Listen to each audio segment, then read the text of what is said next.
Hey guys, what's going on? It's Eli, back with another review video, and yes, as I teased in the last review video, well, this one film about robots and, robots, pretty much them becoming evil, multiple robots, and in this, one that is good. But yeah, you read the title and yeah, you get my point, and what I'm describing. Yep, that's right. And, well, seeing as how this film is celebrating its anniversary, well, of course, yeah, finally reviewing it, that's right, from 2004, I, Robot. Yes, I, Robot starring Will Smith. Yeah, this is a pretty good film, starring Will Smith and coming straight from 20th Century Fox. Not to mention the film's director, because Alex Porres, I think I'm getting the last name right. Well, I think a lot of people would remember him best for, with what he has directed. He is best known for directing the first Crow movie. So he directed that, and he did a couple of other films. Probably the best well-known films that he has directed is this and The Crow. And I'm not doing this alone. I'm not reviewing I, Robot alone, because we talked a little bit about I, Robot, and it seemed like, this was one film, not just for me, but also for one of my good friends right up his alley. So joining me, reviewing I, Robot, is one of my good friends, Elijah Goring. It's good to have you for this one. Thanks, man. It's been a pleasure. Yeah, absolutely. So the first things we have to say about I, Robot, of course I'll start first. Yeah, I technically had seen this movie before, not entirely. I remember when I saw this on TV, I remember a few good chunks of it, I can remember, say, when, those shots of, Will Smith underwater as well as a robot, and the climax at the end, and, one good robot and the others being bad and such. And I seem to recall, because that concept, there being one robot out of every single other robot, millions, one that's good while the others are bad. I recall seeing that kind of concept, and I'm not sure if this was a direct, nod or parody or something of I, Robot, but there was an episode of the Backyardigans that had something like that. So that's what comes to mind. And you know what? That kind of concept of rogue robots and such, this is not the first time that we've seen something like this. But definitely I, Robot is really good at it, and especially where the story goes and with the robots. And not to mention, because robots that have gone rogue, well, they replace an original model. So and then maybe sometime in the later years, maybe I did watch it fully at one point, but I know for sure, and because I knew that both me and Elijah were going to review this, I obviously had to give it a watch, and because I've watched it fully, and I've got to say, it is quite good with what this movie had to deliver, and with, this being science fiction, how science fiction looks in this, and with, the plot of the robots and so on, and with this murder mystery, kind of, and, these clues that are left out for Will Smith's character. It's amazing. This movie did justice, and how it did it. So, overall, I, Robot, for me, is a really good film, and, Will Smith, he was great in it. Okay, so we'll now come to you, Elijah, because what are the first things you have to say about I, Robot? That is a good answer, what you said.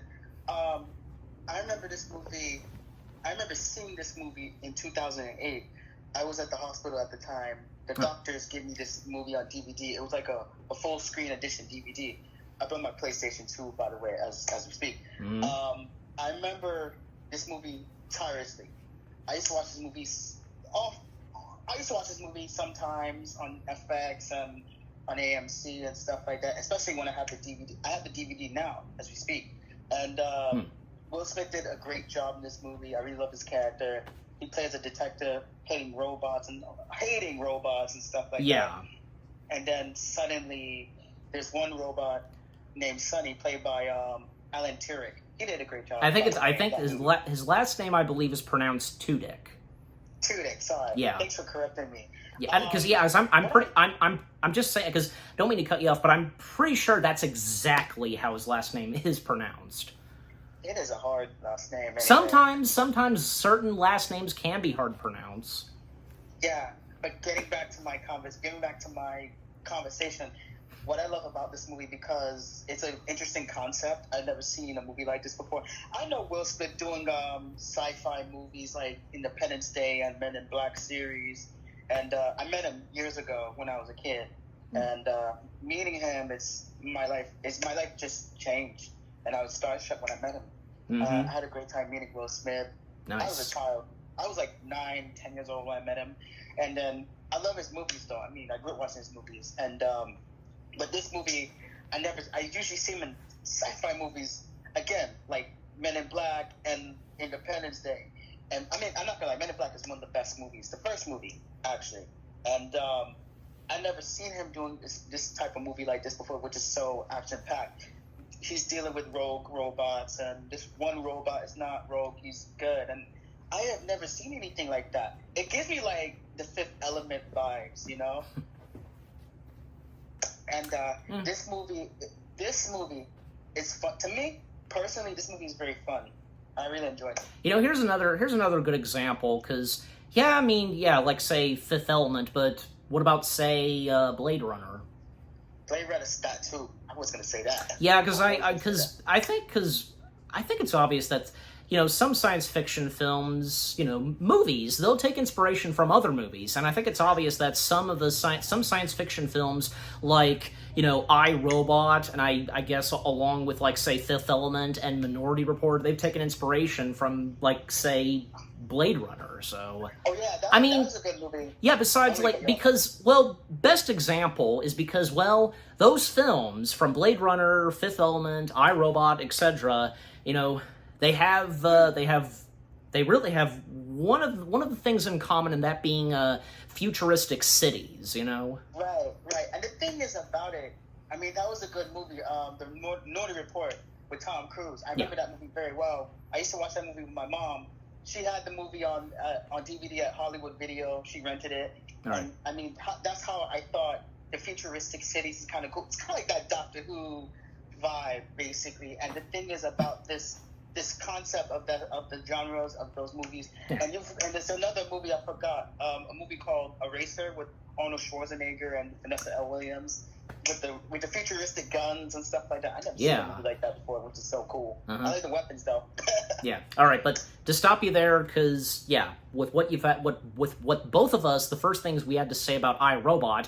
Now, as always, for me, read the description / the story. In 2035, highly intelligent robots fill public service positions throughout the world, operating under 3 rules to keep humans safe. Despite his dark history with robotics, Detective Del Spooner, being played by Will Smith, investigates the alleged suicide of U.S. robotics, and USR for short, with just the R, founder Alfred Lanning, and believes that a human-like robot murdered him. With the help of a robot expert, Spooner discovers a conspiracy that may enslave the human race.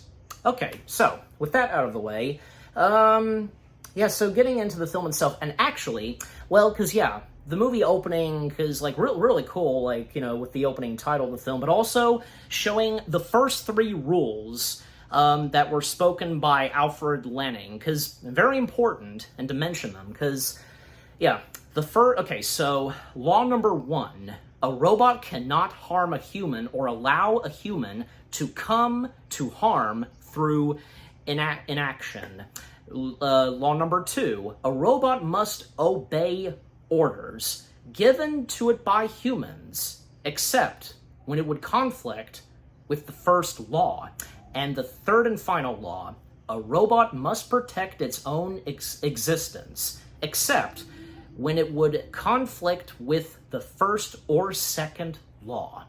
So, yeah, the first three laws that we get, and of course, yeah, getting into the film itself, and, well, we get our introduction of our main character, Detective Del Spooner, being played by good old Will Smith, and because at times in this movie, he has these, like, dreams and visions and such. We're not really sure what's going on at first, but, of course, we find out later on, like, why he's having these strange visions and dreams, and, well, seeing himself, in a car, drowning in water, and so on. A robot is there, and he can see in another car that a girl is trapped in there.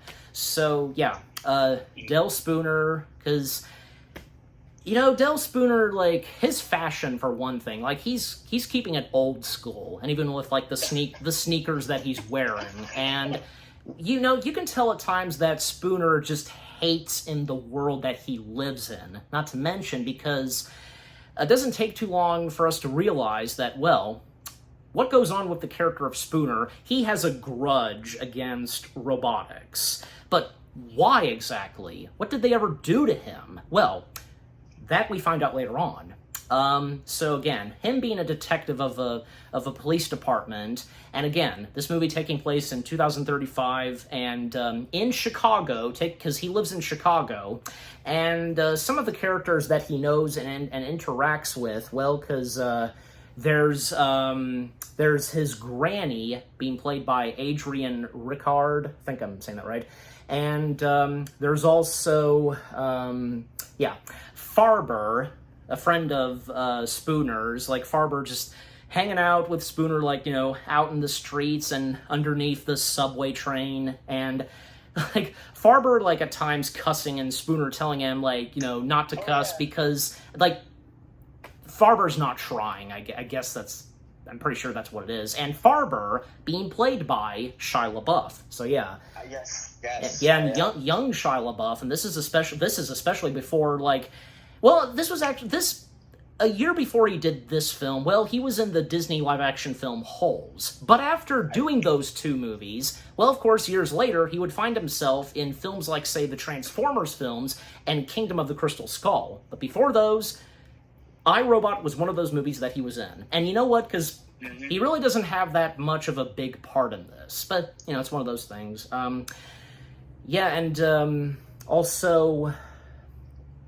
Del, because, there's one moment where, Spooner spots a robot just running fast and has a purse in its clutches, and Spooner thinks that the robot has stolen a purse and such, and when he catches the robot, well, it turns out, well, the robot was giving the purse to the lady, because apparently she left it back at her home, and the robot was quick enough to give it to her and such. So, I mean, how is he really supposed to know? I mean, even though aside from him having a grudge against robots still, and when he makes his way to the police station, because some of the policemen, giving him a hard time about that, and the lieutenant of the police department, and, him and Spooner being friends, Lieutenant John Bergen being played by Chi McBride, because Lieutenant John just, mentioning to Spooner about what just happened out there.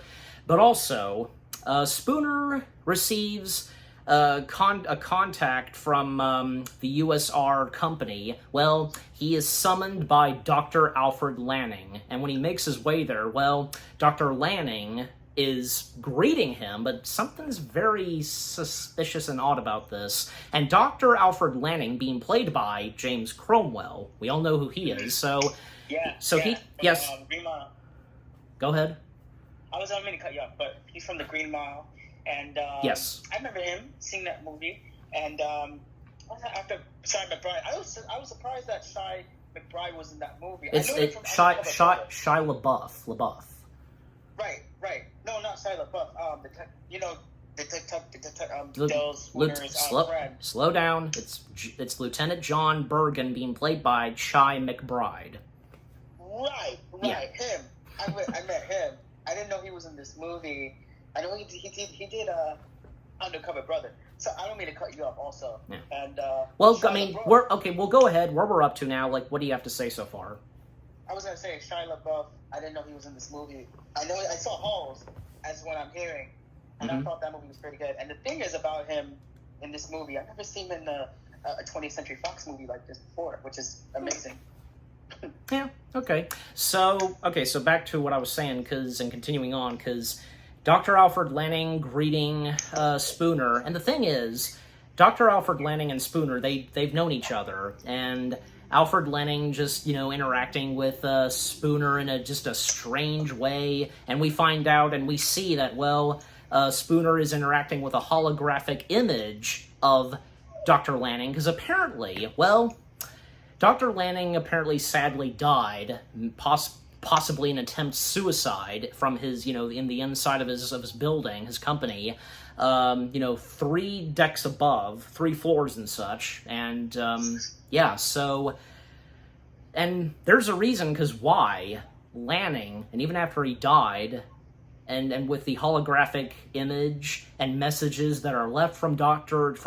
Alfred Lanning, why he wanted Spooner and bringing him here, and for, what the purpose is. And of course Spooner finds out as the film proceeds, and us audience, that goes for us too, because, so Spooner basically has to, throughout the film, solve the case on the death of Dr. Alfred Lanning, and he's also greeted by Susan Calvin, a part of USR, being played by Bridget Moana. I think I'm saying the last name.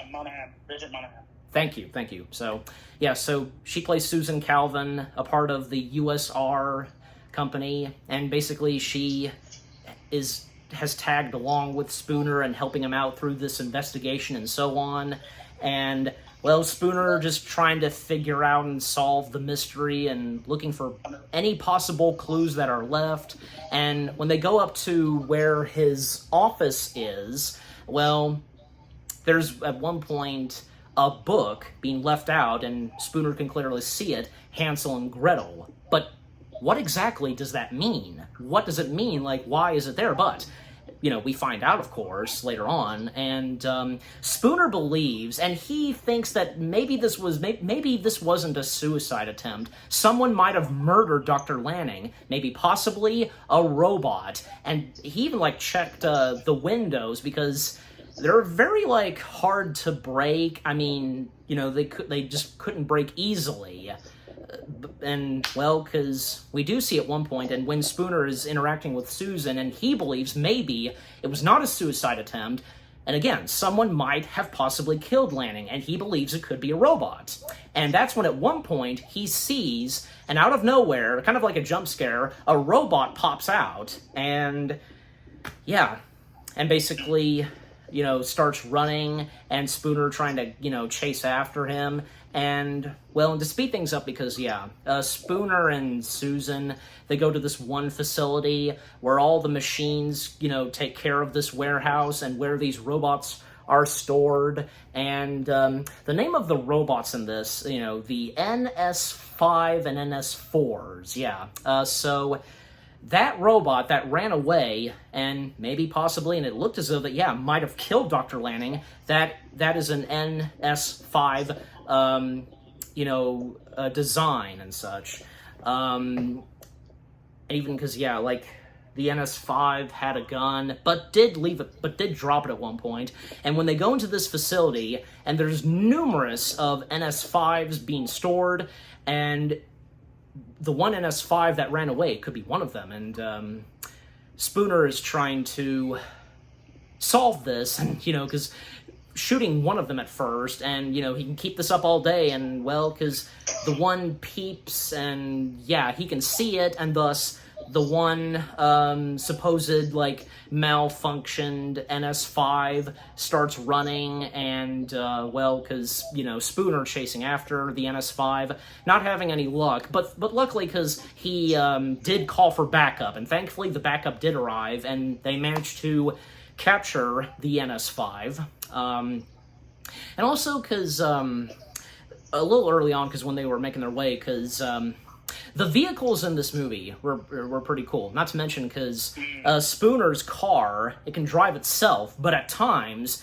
he likes to drive it himself. And even like Susan was just baffled and just like driving it with his own hands. So what? He wants to do it. He likes to, and as I said, like keeping it old school. So yeah, I expect that. Yeah. So the NS5 supposedly has gone haywire, is brought in to the police station, but the everybody at the police station and even Lieutenant John, they're just like throughout the film, because they are just giving Spooner a hard time and they don't believe a word that he says. Like when he thinks later on that something's off with the NS5s and so on, and because and even like Susan later on thinks that Spooner just wants there for there to be something that goes bad for the robots, but no, because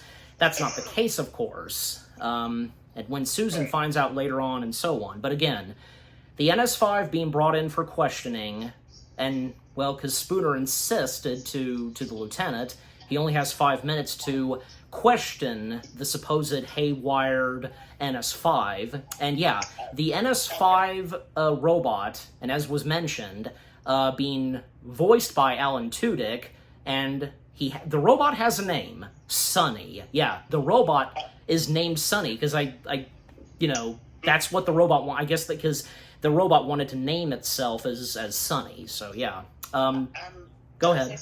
Go ahead. Yeah, when I was listening to your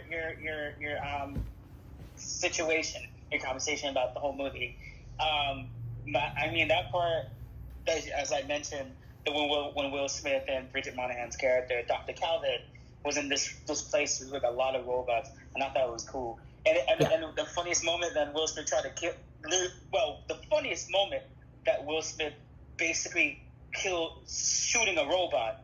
And I was like, man, why does this dude what is his problem? Why is he pissed all of a sudden? If I see that in person, I'd be like, oh my God, you're crazy, man. Well, he had a reason. He did have a reason. And the thing is about the truth about AI and technology, we live in the AI world, It's truth. Yeah. And the truth is, Will Smith's character is not lying. I love his car, though. His car is so dope. I wish I could ride it. Yeah. And that police scene and everything, and the SWAT team captures Sonny in action. I was like, man, this robot can. I thought in my head, is Sonny like the Matrix or something, or Neo?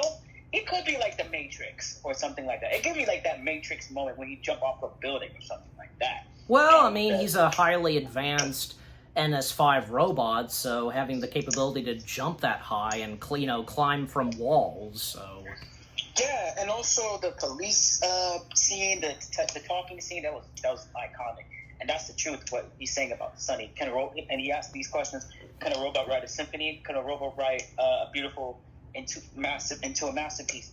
And the thing is, and one thing about this genre, and also when Spooner, I don't mean to cut you off, but also another important thing that Spooner does, and questioning Sonny, is that robots don't have emotion, and they can't feel anger and so on. But with Sonny, well, when Spooner's getting to Sonny and just questioning him, and if Sonny had killed Dr. Alfred Lanning, and when Sonny refers to the late Dr. Lanning as his father, that's understandable. Right. And Sonny just, saying, I didn't kill him, and just at a certain point, smashing the table, I did not kill him! And that was right there where, yeah, Sonny did show anger.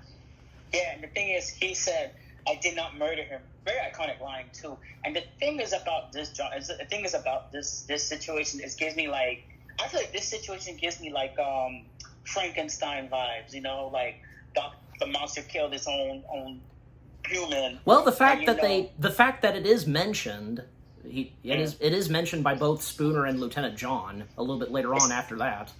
Yeah, and the thing is about this genre, one movie is missing: The Matrix. The Matrix, a very iconic movie though. I ain't gonna lie, and I feel like this movie is a huge deal, and Yeah. and the thing is about it, I'm just telling you this as a friend. Reason why I say this movie because I feel like this movie came out. It's the same year as Harry Potter and the Prison of Azkaban, Spider-Man 2, and Around the World in 80 Days. So many other movies, including series of unfortunate events. And the reason why 2004 is a crazy year, especially 2005, because big movies, Mm-hmm. especially this film. And and this movie came out a day before my birthday, July 16th. This movie came out July 16th, and July 17th is like the after. My birthday was like on a Saturday, and this movie came out July 16th on a Friday. Yep.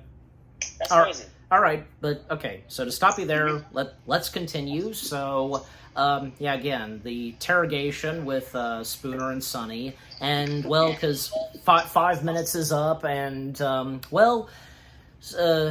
little bit later, because the police department is paid a visit by those at USR, and because we did see him a little bit early on in this film. Yeah, Lawrence Robertson, being played by Bruce Greenwood. God, he's done so many other great films, and I remember him best as Captain Pike in the Kelvin Timeline Star Trek films. But, more than that he's done. But anyway, so he plays Lawrence Robertson, now technically taken over USR, and now that, because after the unfortunate loss of Dr. Alfred Lanning, and Lawrence Robertson, he's, because he finds this ridiculous because of a robot, being a murderer and going rogue and such, and things didn't look that good at the police station, and because of what happened, but, at least because, it was, surely because the police station and, everybody else, they can clearly see what was going on with that robot and acting suspicious and such, but anyways, so Sonny being taken back to the USR, and Spooner, there's a moment between Spooner and Lieutenant John. They're at a bar, and as was mentioned, Frankenstein's monster, Wolfman, and so on, and, at a certain point, Spooner starts to figure out more clues and more information, and, so later on, and to speed things up because, he arrives and goes to the mansion of Dr. Alfred Lanning. He has the ability to enter inside, and, because, thanks to Dr. Alfred Lanning, and because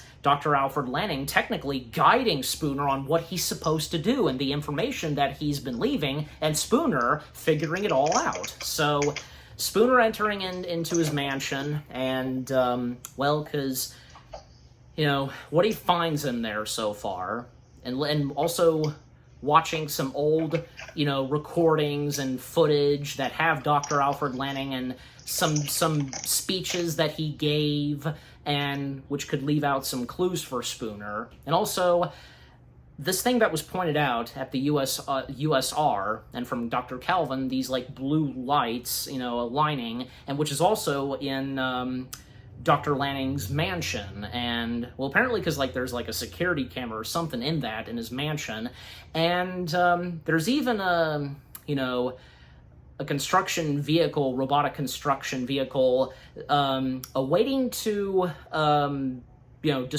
destroy Dr. Alfred Lanning's mansion, and apparently it was supposed to do it, say, the next day, but when Spooner made it to the mansion, because it was out of nowhere activated, and thus it started destroying the mansion.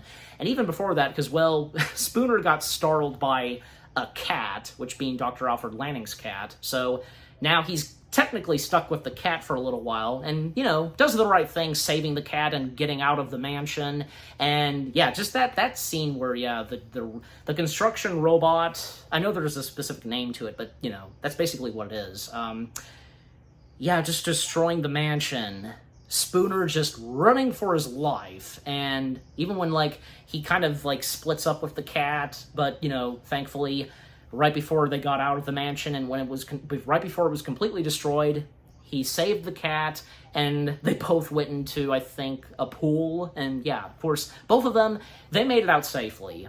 And then, because after that, because Spooner, like, trying to give the cat away to, like, because he first, like, asked Dr. Calvin if she wanted to take the cat in, but no, because she hates cats. And then he gave the cat to his granny.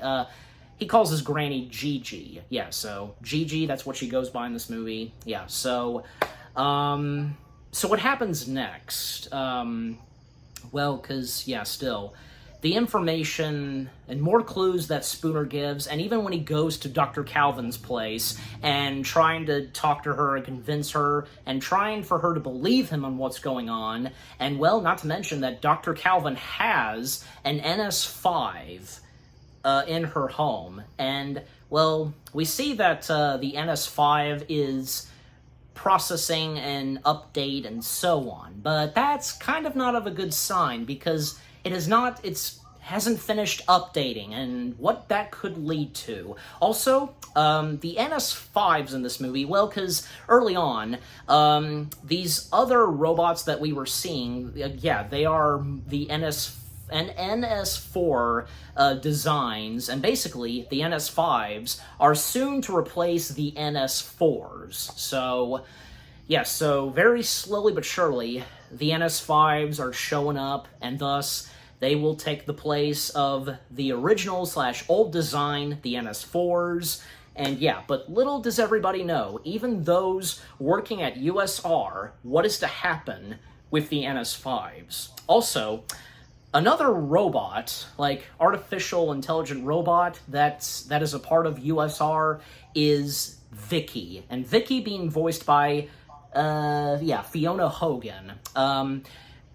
Because Vicky is, like a holographic, almost like holographic AI or something. Kind of like, say, what we've seen, like, I guess in The Matrix or something. But, I think anybody who's seen the movie, you know what Vicky's like. So, I mean, Vicky at first, I guess, like, there's really nothing suspicious about Vicky at first.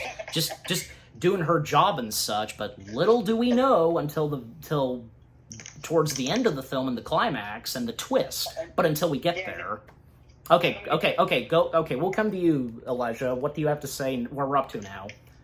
Yeah, as you mentioned about Vicky, I had a feeling, I mean, it's cool and all that. I feel very weird when at first she was cool. And then all of a sudden she went. Well, don't mention it yet. Don't get there early. So Yeah. Anyway, I mean, what I like about the whole scenes of that movie, it's like fantastic and stuff like that. I've never seen a movie like this before in my life. Mm-hmm. And the thing is, I haven't seen this movie in a while. Basically, I think this movie is my childhood movie, so I feel like Will Smith did a great job playing a detective. Mm-hmm. I know he did Bad Boys movies, actually. Yes. As I mentioned, it's 4 movies in that saga. But do you have anything to say? I don't mean to cut you off, but do you have anything to say on the stuff that I brought up, like, Dr. Alfred Lanning's mansion and it being demolished and Spooner running for his life and, others that I brought up? Like, what do you have to say? House looked nice, but the house looked not bad, but amazing. But and all of a sudden, there's like a carpenter type robot just destroying the whole house, basically. And then all of a sudden, hell breaks loose. And I ain't gonna lie, he was smart to get out of that house. That house is like, oh hell, it's like messed up in a way. Yeah. And the cat was there too. Yeah, and good on Spooner's part because saving that cat. That cat. Lucky that cat's still alive. Yeah. And because that cat was Dr. Alfred Lanning's cat. Oh. Yeah, I clearly said that. Yeah. And another thing, I've never seen a robot. I thought it was like a carpenter machine at first. Well, it's more of like a construction looking type of robot, basically. I can imagine robots making like. I can imagine the iRobot world as carpenters or helpers and stuff like that. It's scary to have a robot, though. I ain't gonna lie. Yeah. Okay, but All right, so continuing on, because, yeah, as I said, Spooner coming to Dr. Calvin's place, and I'm, mentioning about one NS5 robot that's there, it's updating, and yeah, because it's updating, and I think if any of you know, because what would happen later on, and Spooner just talking to Dr. Calvin, because, still, because, like, these robots could go evil and rogue and such, and... And twisted. Go ahead. I was going to say... Twisted. Yeah. Twisted. Yeah, thank you, Twisted. Yeah, that's true too. But still, Dr. Calvin, as well as everybody else, because, yeah, they don't believe on what he says, and even Dr. Calvin at one point just calling Spooner like the dumbest person that she's known in this world and so on, and her saying to him that he doesn't care about the loss of Dr. Alfred Lanning. Okay, that's kind of going too far. Even like when he confronts her right before he leaves her apartment building, and like Spooner is determined to prove this, and with what supposedly is gonna happen and is going on with these NS5s, and especially because the first NS5 that went berserk and ran away and just acted suspicious. And yeah, and right before he leaves, because yeah, as I said, him confronting Dr. Calvin that he does care. He does care over the loss of Dr. Alfred Lanning, and he managed to not only save Dr. Alfred Lanning's cat, but also retrieve a photo of Dr. Lanning with Dr. Calvin. So, and he gives that to her, and can as he says, I do care. So, yeah, that. I mean, that was kind of a bit harsh, and of course he does care. He cares about about those he knows, and of course with the loss of Dr. Lanning, and as I mentioned early on, and it's established that Spooner and Dr. Lanning, they knew each other, and there's a really big reason as to how they've known each other for so long, and well, until Dr. Lanning sadly died. But anyways, so to speed things up some more, because one great sequence that happens in this, and because still, Spooner trying to figure out the puzzles and the clues, and that the late Dr. Lanning had left for Spooner, well, because, yeah, at one point in those tunnels that we see a couple of times in this movie, well, a really good sequence here where, yeah, because with what Spooner is doing and how far he's come to solve this and such, well, there's at one point when, because like Spooner getting in contact with Vicky and such, and even Vicky then speaking with Lawrence Robertson, and well, like we think at first that something's a bit suspicious with Robertson. Yeah, it kind of seems like that. And, well, yeah. And in the tunnel, because Spooner, not driving the vehicle, because the vehicle is driving itself, well, out of nowhere, these USR trucks that are carrying NS5 robots, they start to, come close to Spooner's vehicle. And apparently, the trucks were basically going to cause him to wreck and be destroyed. Go ahead. I run over, yeah. I know what you mean. Yeah, run over. I'm listening.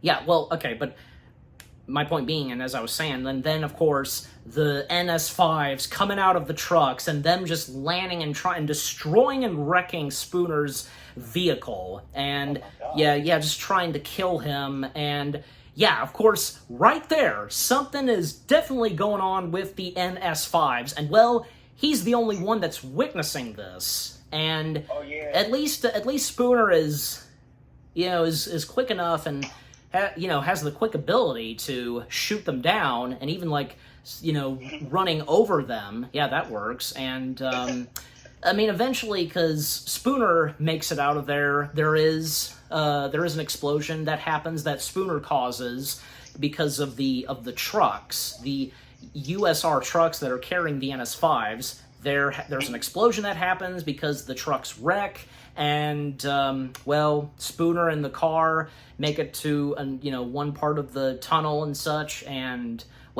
Spooner again, he's all right, but One NS5 robot, however, is still active and even like pushed Spooner's car trying to crush Spooner, but luckily Spooner was quick enough to get out of the way. The NS5 robot is still trying to attack and kill Spooner, and even when the NS5 is like smashing, like hurting and hitting his arm, and we see that his left arm, it like there's something off about his arm.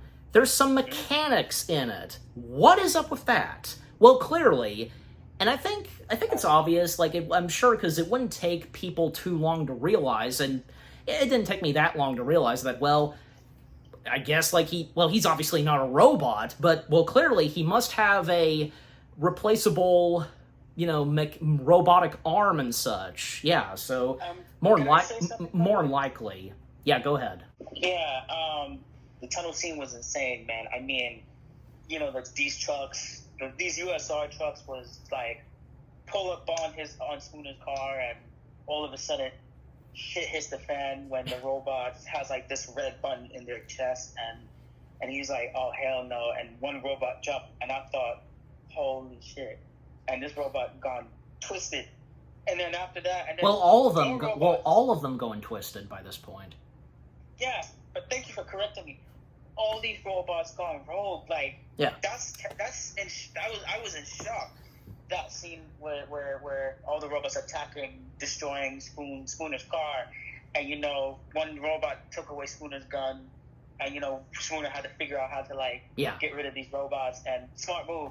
And I'm not gonna lie, that car is no joke, and that car is fast, and how whenever the trucks bump into each other, how the explosion happened is like those poles from the traffic. Yeah, the car blew up.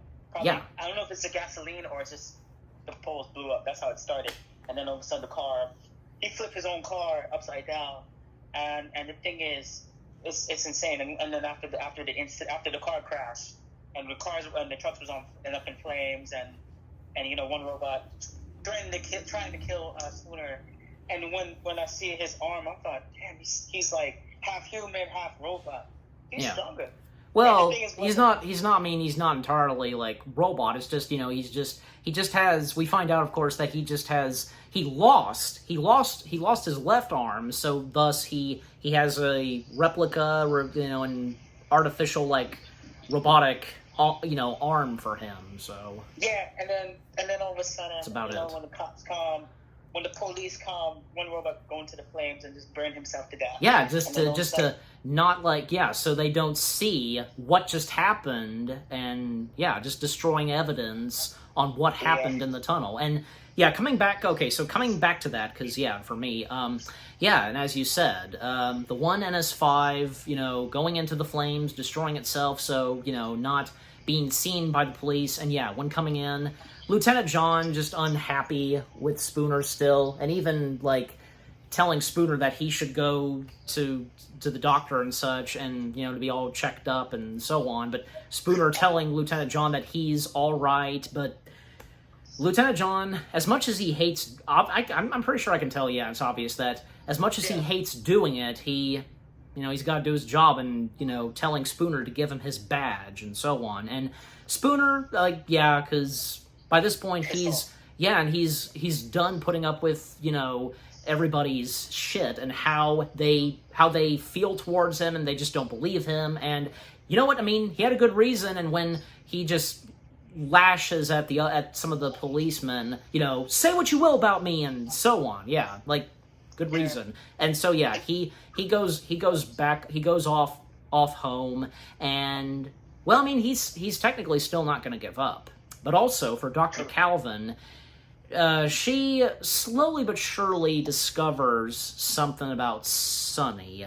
And before I continue on, because, I want to mention this because the CG and visual effects, and because we technically talked a little bit about them and such, especially because with the tunnel sequence and so on, and with the vehicles, the visual effects were pretty good. And not to mention, the NS5s and with Sonny, they were motion captured. Alan Tudyk being on stage and, in a motion capture suit. And to think, because this was right after the Lord of the Rings movies, they had motion capture to them with Smeagol slash Gollum. And the same year that this came out, iRobot, well, the first ever full-blown, motion capture film, which of course being the Polar Express. And I think that, with the CG and visual effects in iRobot, I think that, they're still pretty good. And how this movie's robots design and such, the NS5s and the NS4s, how they look in this movie, and what say you, very quickly? Oh, me? Yeah. Oh, okay.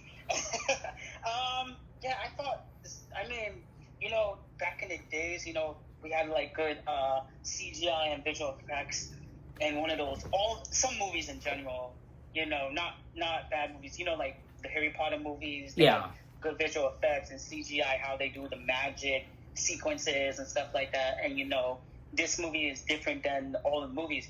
It's only one movie. I wish there was a sequel, though. I ain't gonna lie. The thing is about it, and then as after the incident of the tunnel of the tunnel, Will Smith Spooner was furious as fuck, like literally. And the thing is about it, he's telling his friend / his boss about the robots. You don't believe him, just believe him. And then after that, he gave up his badge, and then he talked to the two policemen, and Spooner was like, "Do you care? Do I care what you? Do I care what I think? Do I give a shit what you think?" Yeah. And all of a sudden, he stormed out. I don't blame him for being pissed off. Me neither. We all don't. Okay, so with that, and continuing on, because, like I said, Dr. Calvin slowly but surely realizing something off about Sonny and such, and, well, with what Spooner had been saying, and, because Spooner, paying a visit to his granny, Gigi, and, well, and especially because after he got wounded and such, and by the forehead, and, talking with Gigi, and, Gigi setting Spooner straight on, at times, how he feels about robots, and also, not to mention that Gigi has an NS5 of her own, because by that point, the NS5s have taken the place of the old NS robots, the NS4s, and the NS4s, well, going off to storage and such, and thus now entering the NS5s. Well, because, again, Gigi, setting Spooner straight about robots and such, and even, right before Spooner leaves, there's something that Gigi says, and this just sparks in Spooner's head, and he realizes, because the whole thing with the Hansel and Gretel book, and, well, breadcrumbs, because he finds out, and, well, technically, in his way, Dr. Alfred Lanning left breadcrumbs for Spooner. Yeah, because, hence Hansel and Gretel, it's his way of leaving breadcrumbs, information such that Spooner slowly but surely is putting together, solving the puzzle, and what's going on, and with this one peculiar NS5, which being Sonny, because at one point Dr. Calvin visiting Spooner and talking with him about the NS5, Sonny and such, and I think she did come to realize that maybe he was about right, and so on, and again, what she discovered about Sonny. And a funny moment where she's not quite used to, well, what's in Spooner's home, like, trying to turn on, like, a music box and such, but different design, and, from a different generation, and, well, she even discovers that Spooner has a mechanical arm, and, well, the mechanical arm, obviously, having to do something with USR and Dr. Alfred Lanning, and that's what it is. And no wonder, because Spooner and Dr. Alfred Lanning knew each other so well, and Dr. Alfred Lanning helped out Spooner with his, mechanical arm and such, after what happened, losing his actual arm. And Spooner then finally tells Calvin, because why he's just, had a grudge and problems with robots. Well, that's because, and with the visions and such that he has had at times, and, obviously he's dreaming, well, years ago because he was on the road. And yeah, this is like after a case or something, making his way back to the police station. And, on the side of the road, there's this one car, with a father and a daughter. And, because at one point, one other vehicle crashed into that one vehicle. And then, of course, it rammed into Spooner's, going into the water. The NS4 robots stepping in, trying to save Spooner, but could not detect the girl who's still alive in the car, and even Spooner just telling the NS4 to save the little girl. But again, it's obvious that the NS4, and not intentionally, could not detect the girl that was trapped in the car. And, Spooner learned about the girl's name and her father, and also, he managed to retrieve like a necklace or something from that girl, and he even pointed out to Dr. Calvin that girl wanted to be a dentist. And the girl's dad and the young girl, because the girl's dad was played by Bobby Stewart and the young girl was played by Emily Tennant. They did have names, but apparently that's how they're credited. But at least we know we know exactly which characters, and whom is in the credits. But anyways, so now we get it. And now Dr. Calvin gets why all this time Spooner just not trusting in robots and so on. But sure enough, and later on, because what Spooner sees in Sonny later on, and again, what Dr. Calvin says to Spooner about Sonny, and because they make their way to the USR, and right as they were going to, because, by this point, because Spooner's car had been completely wrecked. Luckily, he has another transportation vehicle, which being a motorcycle, and she's baffled by the sight of a motorcycle and such, and thus they make their way to the USR, and, they meet with Sonny, and because this was mentioned early on, and when he was being interrogated, Sonny has dreamt. He can have dreams. And when they're interacting and chit-chatting with Sonny, and also, the purpose of Sonny's existence, and, and Sonny not following the 3 rules, and Sonny's connection with Dr. Alfred Lanning. And if Sonny did kill Dr. Alfred Lanning, supposedly, and Sonny, at one point, drawing on a piece of paper, and very quick at drawing this, boy, we all wish we could draw like Sonny, drawing out what he dreamt. In that drawing, in the picture, the drawing he draws, it's an unfinished built bridge that, because in Chicago, and, these group of robots, and one figure on top of like a hill and such, and right behind the bridge. And apparently at first, and according to Sonny, that figure is Spooner. But later on, and, seeing who that figure is. But anyways, so, the clues are still being figured out, the puzzle being put together still, and, But then sure enough, Lawrence Robertson, he of course finds out about this. He's not pleased with both Spooner and Dr. Calvin, and, about Sonny, and what Sonny could possibly do, and, not following the 3 rules. And it really does seem as though, possibly, Robertson could be the antagonist. Maybe possibly he's kind of behind whatever it is that's going on and that Spooner's trying to figure out on. It seems like it. But this movie does something that some other movies have done before, where you really think that some specific character could be the antagonist, but no, when the twist happens. But until we get there, Can I say something? I was gonna say we'll now come back to you, Elijah, because where we're up to now, and what do you have to say this time?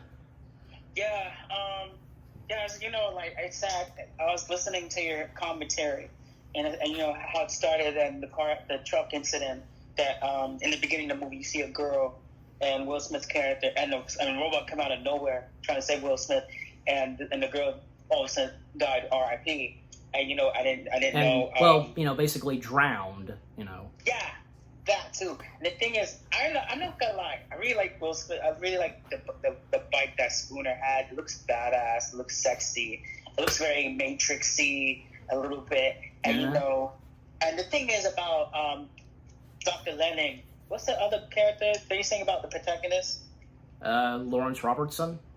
Robertson. Is Thank that, you. that's who you were talking about?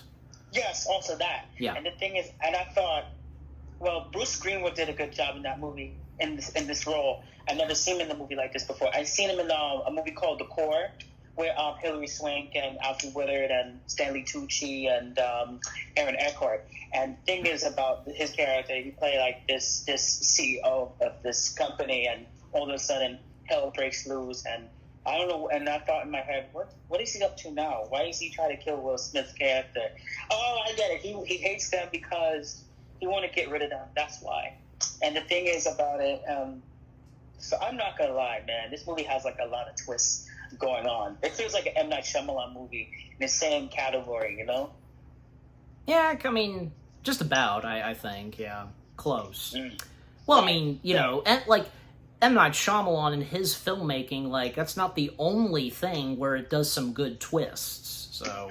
Some other movies, too. Yes. Like murder mysteries? Yes, like absolutely, yeah. Yes, well, and there is a murder mystery that is technically going on in iRobot. And also, especially police movies, detective movies has like the same element, Yeah, some of them like, do. So many movies I can name in my head. Only I know everyone talk about this one movie called Knives Out. That's what reminds me of Knives Out a little bit. Mm-hmm. That twist, that plot. Right. I never saw Knives Out though. I heard it was a good movie. Okay, so continuing on, because again, Lawrence Robertson not pleased with Spooner, Dr. Calvin, and again, because about the NS5 robots, Sonny and such, and yeah. So and again, it seems a bit like maybe it seems as though and Lawrence acting a bit suspicious, but until we find out later on. And what's to happen next? Sonny is apparently going to be decommissioned, ordered by Lawrence Robertson, and yeah, Dr. Calvin will do this, and well, Spooner is booted out of USR, and thus, he proceeds on, but still, finding information some more, and still figuring out the puzzle and with the clues, and well, at one point, and to speed things up, because, he makes his way to, where he's supposed to go, and, this whole time, the late Dr. Alfred Lanning leading Spooner where he's supposed to go, and leading up, of course, to, where we see, storage containers that contain the original NS robots, the NS4s, yeah, and also Spooner having the little device that has the holographic image of Dr. Alfred Lanning, the messages that Lanning had left and speaking directly to Spooner, and, Dr. Alfred Lanning giving more information to Spooner, and, Spooner has to ask Dr. Lanning, the right specific questions, and thus the holographic image of Dr. Lanning can respond. And, why this one NS5, which being Sonny, why he's not following the 3 rules. And, as Dr. Lanning says it best to Spooner, logical outcome and so on. And what outcome, asks Spooner, and yeah, revolution. And, Spooner realizing this and, the outcome of a revolution, and Dr. Lanning knew something. He knew something was gonna go bad with these new NS5 robots.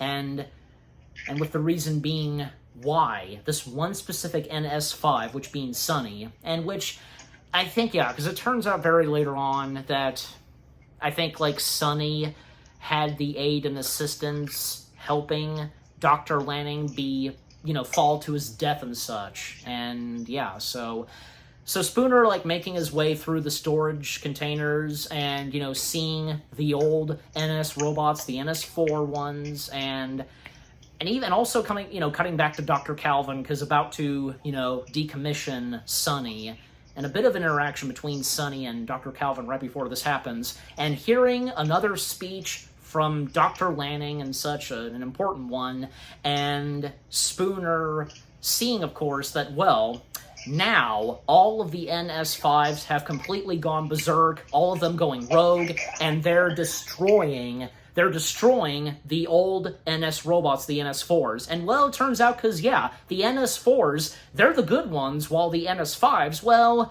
they're just like, they're programmed to go rogue and be evil, obviously. So they are destroying the NS4s. Spooner can see this. And, well, just like in the drawing, because, with a figure standing up on a hill, and with the unbuilt bridge, well, yeah, and Spooner, because when he sees what's happening, the NS5's destroying the NS4s. One NS4, warning Spooner to run, and, well, the NS5s, they detect and see Spooner. He makes a run for it, of course, and, well, very shortly, because all hell is going to break loose in Chicago, and for the citizens of Chicago.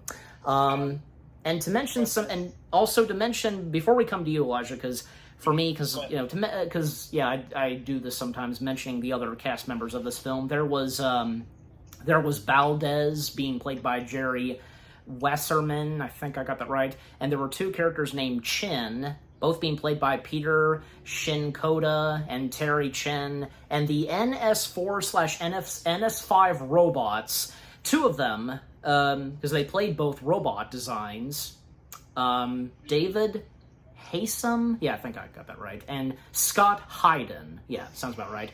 There was also the asthmatic woman, yeah, because she needed her asthma. That was Sharon Wilkins, and there was a character just by the name of Detective, played by Craig March, and I mentioned the girl and the girl's dad, and a TV anchor being played by Nicola Crosby, yeah, and yeah, mentioned Farber, of course, yeah, and also a homeless man being played by Darren Moore, and there was also USR Attorney 1 being played by Aaron Douglas, and also Farber, because, again, not that much of Farber, because we don't get that much of Farber, and the next time we see him is when the NS5s are making their way to Chicago, and at least, the NS5s, they give the citizens of Chicago a warning to remain inside their homes and so on, and not to cause any trouble. And we see that some of the NS5s, from Gigi, Dr. Calvin, because by this point Dr. Calvin returned back to her apartment, and after supposedly decommissioning Sonny, so she's back, and, well, by this point she was taking a shower, but Spooner, because he ran away from the NS5s, and, he was in a new vehicle by this point, and he was trying to contact Dr. Calvin, but was only able to leave her voicemail. She heard this, and that he was warning her, and she can see that her NS5 that's in her apartment is glowing red, on the chest, and yeah, something off on that NS5, and, well, when we see the one NS5 in Gigi's home, going rogue too, and,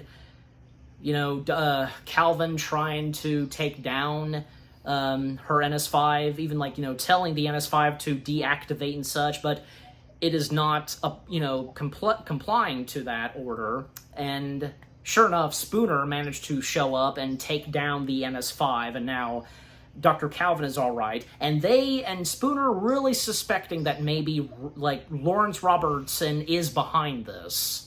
Maybe, and it seems more than likely, and thus, well, they have to make their way to, the USR, building to try and stop this, and, well, yeah, the NS5s, they've made their way into the city of Chicago, all of the citizens not complying, staying in their homes and so on, and them just, confronting the NS5s and about to attack them, and Farber being there, and thus the battle between the citizens of Chicago and the NS5s begin, and they don't really, some of them don't really stand a chance between the NS5s. They're too powerful. But of course, sure enough, like when Spooner and Calvin, enter into town, and even, Spooner was, managed to arrive in time to help out his friend Farber, and telling him to stay back at his place and to stop cussing and such. So yeah,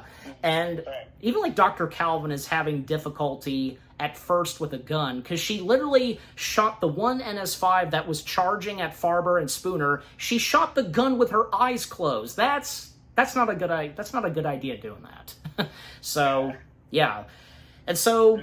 Yeah, and that's the last we see of Farber, because, right after that, because, well, again, Spooner telling Farber to go back in and not to cuss still, and, well, them making their way, but they really can't get in through the doors because, a bunch of NS5s are guarding the doors, and the only way they can get in is going down, like, the sewage, system. And they just so... And before we come to you just very quickly, they just so happened to run into Sonny. Sonny was not decommissioned because Dr. Calvin somehow and luckily managed to find a way for Sonny not to be decommissioned and such. And that's what happened. So, and by this point it seems like, everything's cool between Spooner and Sonny. And thus, them proceeding on and into the building and, them confronting Lawrence Robertson and such, but little do they find out when they get there. But, okay, we'll now come back to you, Elijah, because where we're up to now, what do you have to say this time? God, I've been holding my thoughts for a while, for an hour. Anyway, and when I heard this, I thought, damn, this is insane, like, robots taking over the city. It was like it's like the gates of hell was unleashed, and all hell is breaking loose. Very true. Rogue and twisted robots taking over the city, killing innocent people, and it's like unfucking believable. I have never seen anything like this before, especially in a police department, especially in a precinct. That's crazy. Yeah, and because, thank you for reminding me, because, we do see that at the police station, that, the NS5s, they break into the police station, and poor Lieutenant John Bergen and all the others, them trying to defend themselves and taking on the NS5s, and, so... The thing is, they need a lot of firepower, like AK-47s, machine guns, explode, like grenades or RPGs, like that Call of Duty weapons, in the video game. And the thing is about it, man, I mean, the thing is about these robots, it's like, these robots are terrifying. It feels like a horror movie that I'm watching in a sci-fi version of that. And, and especially in the city, people are fighting back with guns and Uzis and all that, and a lot of weapons. Robots, it's like, they're not playing. They kill everybody on sight. They kill everybody on the spot. Yeah. And that was terrifying. I've never seen anything like that. And Will Smith comes save the day, save Shia LaBeouf's character. And, he has, like, these two little pistols. Like, he's, like, the black version of Neo from The Matrix. And, with that jacket and the wind. I was like, damn, this is, like, badass moment. I mean, it's one of the best sci-fi action movies ever since Will Smith's career. I've never seen a movie like this before. And since he did Independence Day and the Men in Black films, so... Yeah, in the same genre. Yes. And the thing is about it, as you mentioned, as Bridget Monahan's character basically shoot a robot, her eyes closed. When Dr. Calvin shooting a robot and her eyes closed, I was like, man, that's dangerous. It is. Kill somebody with that.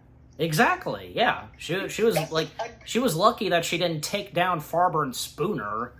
Yeah, exactly. And the thing is about robots and this law, there's consequences, Yeah. These robots have 3 laws, and that's the 3 consequences that they gotta deal with.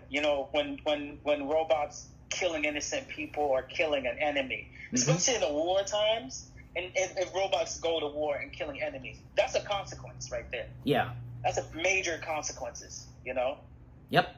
All right. So, stop you there and continuing on. Yeah, because by this point, because them making their way inside the building and maybe possibly them confronting Lawrence Robertson, Well, they do discover, and to speed things up, they do discover that Lawrence Robertson is already dead, and Spooner figures it out more, because, well, it turns out it was not Lawrence Robertson that was behind this.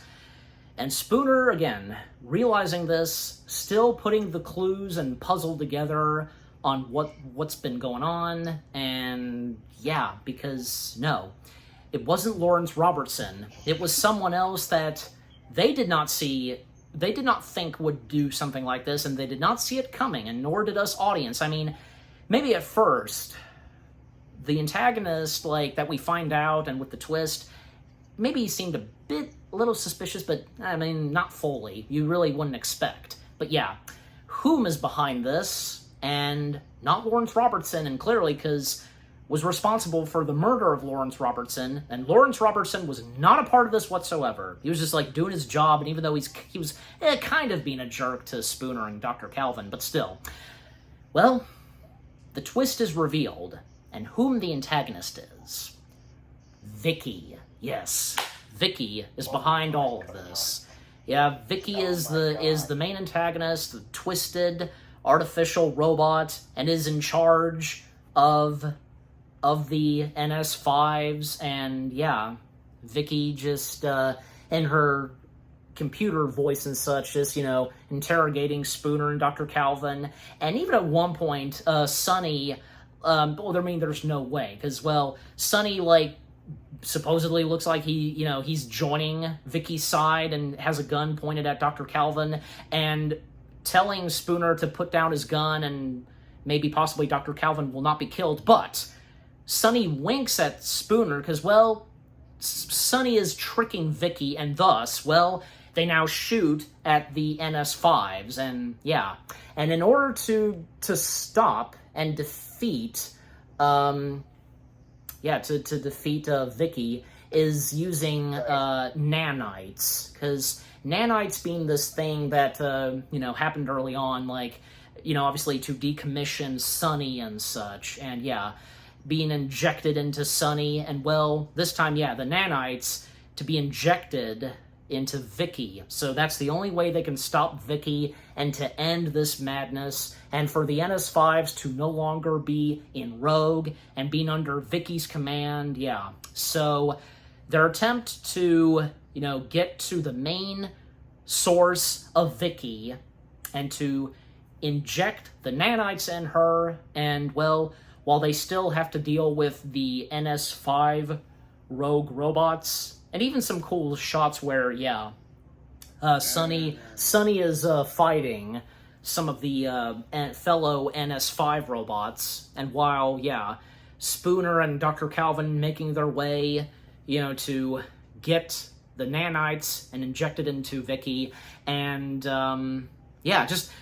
good climax that happens in this, and, again, just from taking on the rogue NS5s, and, with Sony making his way there too, and when things are really getting intense, and at one point Dr. Calvin is holding on for her life, and, well, Sonny, he did have the nanites with him, but, just trying to get it to Vicky, but also another situation, Vicky holding on for her life and such, and even, like, Spooner telling, informing Sonny to save Dr. Calvin, and, well, what happens, and to speed things up, because, yeah, Sonny, he throws the nanites to Calvin, and, well, yeah, Sonny, he saves Dr. Calvin, Spooner holding on, like, with his robotic arm, because something very powerful and electric, burning his, kind of like, almost like burning his robotic arm, and, well, sure enough, he gets up close and right at Vicky, and then, of course, injecting the nanites into Vicky, and thus, this defeats Vicky. Vicky is done for, that's the end of her, and thus, the madness finally comes to an end when all the NS5s are no longer rogue, and the first thing they do, and, well, those that they have surrounded and cornered, well, because when they are no longer rogue and they reactivate being normal, friendly NS5s, how may I be of assistance, and, yeah, everything's good now. And, yeah, the end, like, yeah, all ends well, and, yeah, the case has been closed, the clues have been solved, and the puzzle's now been put together, the mystery, and so on, yeah, and and more that they say, and with the death of Dr. Lanning, and yeah, because Sonny lending Dr. Lanning a hand with, him falling 3 floors above and such, and yeah. And what's next for the NS5s? What's next for Sonny? Well, just even though, and despite the fact that the NS5s, they're okay now, nothing bad is going to happen to them now, well, they are to be transported and put into storage, and where Right. that location is, and where Spooner was at earlier that evening. And well, because and for Sonny, well, something good comes along for Sonny, and well, him helping and joining his other fellow robots, and just like in the drawing and from his dream, him being that figure on top of that that hill, and all of the robots glazing and seeing Sonny, and yeah, and with some good last bit of dialogue from the characters, from Sonny and Spooner and Dr. Calvin, and yeah, it was a nice way to end it off. And well, because good things coming for the NS5s and what Sonny is going to do, and for his fellow robots. Yeah, so. Oh, yeah. Can I say one thing? Yeah, well, yeah, because we'll come to you, because where we're up to, and pretty much we've come to the end, like, what do you have to say this time? Like, the ending to this and the climax, everything that I've said. Yeah, I mean, the thing is about it, and, I want to speed things too. Mm-hmm. And Vicky, basically, at first she was cool, and then all of a sudden she went crazy bitch mode, and I know what's going on, because she created this evil element and this twisted element, and she causing the robots to kill Dr. Calvin, Detective Spooner, and Sonny. And the thing is, the nanites will kill Vicky, and that's the key. And all of a sudden, Spooner killed Vicky with that little nanite sting, and she went so berserk. Actually, and then when she was like dying down, and she blew up all of a sudden, and then the robots, after the incident, things going back to normal. The robots that from just attacked from the city and the precinct earlier, things went normal. Yep. And Spooner and everybody was at the edge of that place, Vicky's system, and they shake hands. Yes. And they do become friends. Yeah. And then at the end of the movie, all robots just go to this storage, and and all of a sudden the robots looking at Sonny like they're their leader. Yep. And that's the end of the movie. Good movie though. Yep, absolutely. Yeah, so iRobot, it's a great piece of science fiction, and another great film from Will Smith and the films that he's done, and on the side of, well, the sci-fi genre. The story to iRobot was pretty good and well done, and, with the cast of characters, the murder mystery that's in this, and how the movie does it, and with the clues that are left for Spooner to find and such that Dr. Lanning had left for him, and with, the robots that are in this, and them going rogue, the action and visual effects, the climax, the surprising twists, and so on. Just, yeah, everything about iRobot, for me, because it was really good. Again, like, this definitely being, maybe almost up there, in the top list of best films, from Will Smith's acting career, from this, Independence Day, the Men in Black films, and so much more. But yeah, because what this film had to offer, and with what was going on, was really good. I think this was fantastic. A really good film, and just, yeah, what more do I have to say? For me, iRobot is a pretty good science fiction film from 20th Century Fox, and starring Will Smith, just everything to it, yeah. And what say you, Anchorman, Elijah, your final thoughts and results on iRobot? Good question. I really enjoyed this movie. It's a fun movie to watch, and it was a really good movie, I'm not gonna lie. And the thing is about it, it's very unexpected. I've never seen a movie like this before, which is so unorthodox and twisted in a way for a sci-fi movie like this. It's from the director of Knowing and The Crow, and I never saw The Crow at some point. The new one, the original Crow was a classic, as you mentioned. And Will Smith did a great job to start to finish. And as a leading role, I've never seen him in this. I know I've never seen him in a movie like this before. Not just Men in Black and Independence Day, but this movie is a very not. It's, people say it was underrated. People love this movie, and this movie is like a childhood movie to some people, especially me. Mm-hmm. And Will Smith has like been in the business for a very long time, and I feel like it's one of the best sci-fi movies ever, in my personal opinion. Well, good. Yeah, that's good. That's good to hear from you. So, yeah. So you've heard what our final thoughts / results are on iRobot and how we rate iRobot. Well, we'll start with you. How do you rate iRobot? Oh God, that's a good question. 2 thumbs up, 4 stars, 9 out of 10. 9 out of 10? Mm-hmm. You know what? Yeah, because the same goes for me. Yeah, why not? The same. Yeah, same as you. I too give this. Fingers. 9 out of 10 stars. Yes. So for both me and Elijah, we give iRobot 9 out of 10 stars. Yeah. Again, we really enjoy iRobot, and yeah.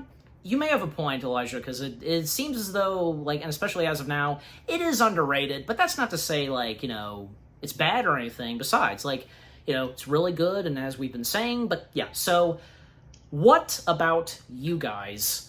What do you think of iRobot itself? Any of you that grew up watching this movie, did you ever own the DVD copy of it? Did any of you get to see this in theaters? What did you enjoy the best and the most in this movie, and with the twists and the clues, the mysteries and such, and with the cast of characters, the action, the climax, the intenseful stuff, and, the science fiction in this film? Just, yeah, overall, what do you think of iRobot itself and what me and Elijah have had to say about it, our review, and yeah, what did you think of our review? Leave comments and give this review video a like, as always. And with that being said, thank you very much for watching. We hope you guys enjoyed our review of iRobot. More review videos are coming your way. They're going to be awesome. Keep looking forward. And we'll see you guys in the next video / review. And Elijah, once again, it was great to have you for one of these. And yeah, it was great that, for both you and I, we've reviewed iRobot together.